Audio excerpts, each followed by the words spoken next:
बांकीपुर उपचुनाव को लेकर बड़ी खबर ये आ रही है कि भारतीय जनता पार्टी के उम्मीदवार जो नॉमिनेशन कर चुके थे अभिषेक कुमार सिन्हा उर्फ बंटी, उन्होंने नामांकन वापस ले लिया है। लेकिन बड़ी खबर ये नहीं है, ये तो टीवी पे आ चुका है कि उन्होंने नामांकन वापस ले लिया है।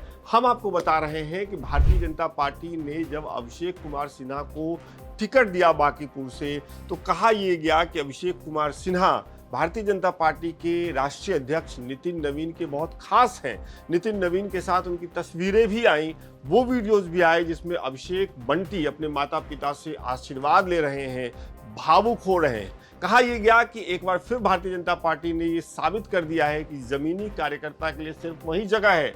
फिर ऐसे में क्या हुआ कि अभिषेक बंटी बीच चुनाव से निकल गए, भाग गए। तो हम आपको बताते हैं, पटना में बातचीत के आधार पर जो जानकारी मिल रही है, दो बातें निकल करके आ रही हैं। एक ये कि अभिषेक कुमार सिन्हा उर्फ बंटी के माता पिता या उनके परिवार के कुछ लोगों का जो चारा घोटाला हुआ बिहार में, जो कि बहुत चर्चित, लालू प्रसाद यादव उसमें कन्विक्ट हो चुके हैं और उसको लेकर के भारतीय जनता पार्टी लगातार अटैक करती रही है, उसमें इनके परिवार के कुछ लोगों का नाम था।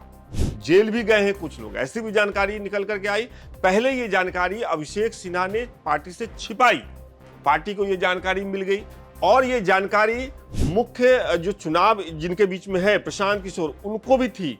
प्रशांत किशोर इस बात की उम्मीद किए बैठे थे और इंतजार कर रहे थे कि एक बार नामांकन वापस लेने की तारीख निकल जाए, उसके बाद वो अभिषेक कुमार सिन्हा को इस मुद्दे पर घेरेंगे।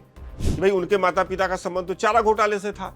इससे पहले भारतीय जनता पार्टी के नेतृत्व को यह मालूम चल गया, जिस वजह से आज उन्हें कहा गया कि आप नामांकन वापस ले लीजिए। रुक जाओ एक मिनट यार।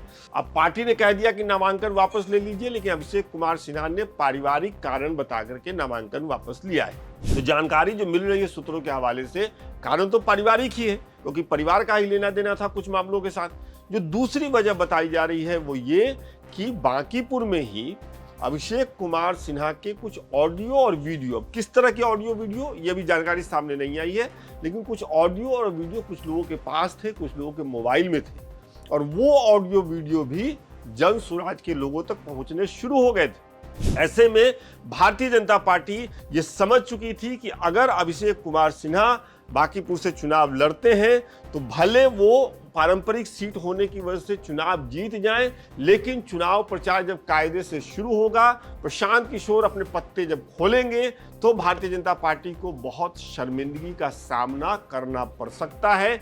इसी वजह से ये बड़ी खबर आई है आपके सामने कि बांकीपुर उपचुनाव से भारतीय जनता पार्टी के उम्मीदवार अभिषेक कुमार सिन्हा ने पारिवारिक कारण बताते हुए नामांकन वापस ले लिया है। लेकिन मामला सिर्फ पारिवारिक कारण या स्वास्थ्य कारणों का नहीं है। जैसा मैंने आपको बताया कि मामला यह है कि उनके परिवार के कुछ लोगों का चारा घोटाले में नाम आया था, एक बात ये, और दूसरी बात ये कि अभिषेक कुमार सिन्हा के कुछ फोन कॉल्स की रिकॉर्डिंग ऑडियो और वीडियो के शक्ल में बांकीपुर में ही कुछ लोगों के पास मौजूद थे, जो धीरे धीरे जनसुराज के पास पहुंचने शुरू हो गए थे। और ये भनक जैसे ही पार्टी को लगी, पार्टी नेतृत्व को लगी, उन्होंने अभिषेक कुमार सिन्हा से पूछा कि आप अपना नामांकन वापस ले लीजिए। अब बांकीपुर उपचुनाव और दिलचस्प हो गया है, क्योंकि जनसुराज ये कह सकती है, प्रशांत किशोर ये कह सकते हैं कि सुरक्षित सीट होने के बाद भी, जैसे मैंने चुनाव लड़ने की बात कही, मतलब प्रशांत किशोर दावा करेंगे कि जैसे ही प्रशांत किशोर ने चुनाव लड़ने की बात कही,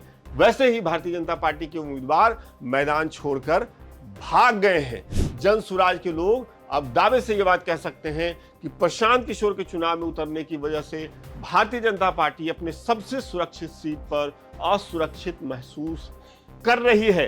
तो इस मामले पर आपको क्या कहना है, कमेंट करके बताइएगा। बाकी लोकमत हिंदी देखते रहिए, ऐसी ही जानकारी हम आप तक पहुंचाते रहेंगे। बहुत बहुत शुक्रिया।